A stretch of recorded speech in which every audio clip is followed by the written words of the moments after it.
Hey guys, my name is Miss Kavara and I'm a high school English teacher. Today we're going to be talking to you about 5 keys to understanding Shakespeare.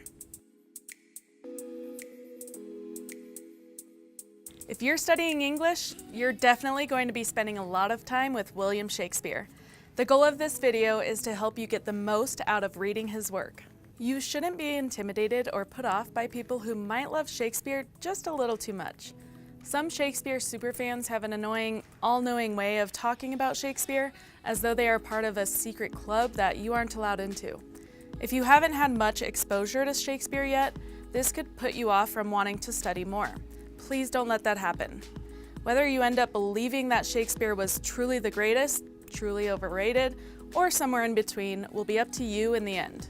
But I think there's a really good chance that the more you study Shakespeare, the more you'll find to like. What comes to mind when you think about Shakespeare's writing? If it's, I have no idea what this guy's trying to say, then you're not alone.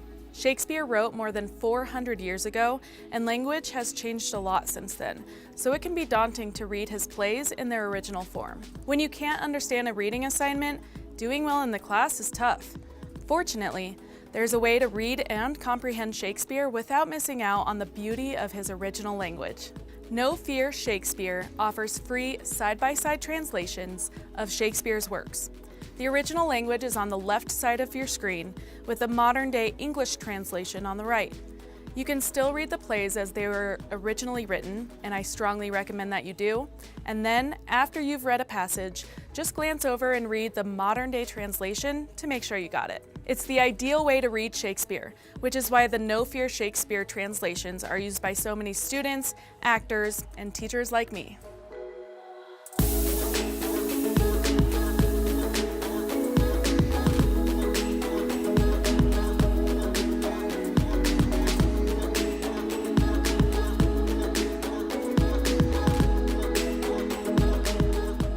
What do you think the 10 Shakespeare titles listed here have in common?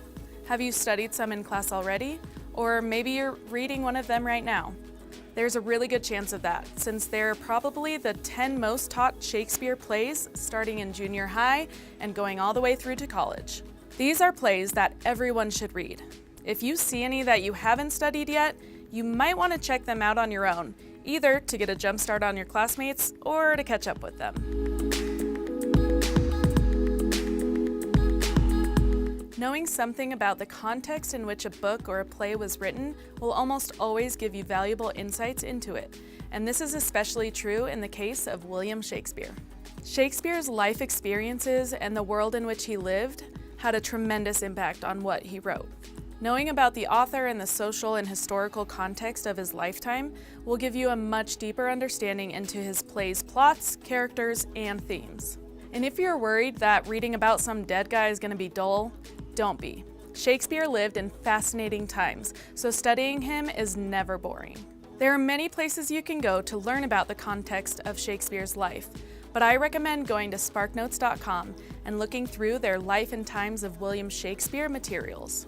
You'll find a concise but thorough biography of Shakespeare, as well as discussions of topics such as the influence of the Elizabethan theater on Shakespeare's writing and the role of women in England at the time of Shakespeare's plays.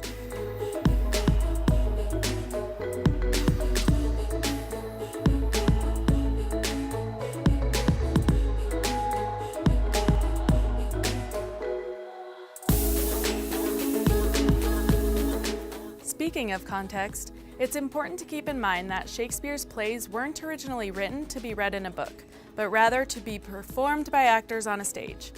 To get the full force of Shakespeare's writing, it's really helpful to see and hear it being performed. If you have the chance to see a Shakespeare play performed live, do it.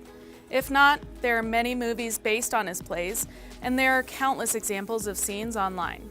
You can also just read the scenes aloud to yourself. Go ahead, I won't judge you. Seeing and hearing Shakespeare performed will give you a much better understanding and appreciation of his writing when you study it.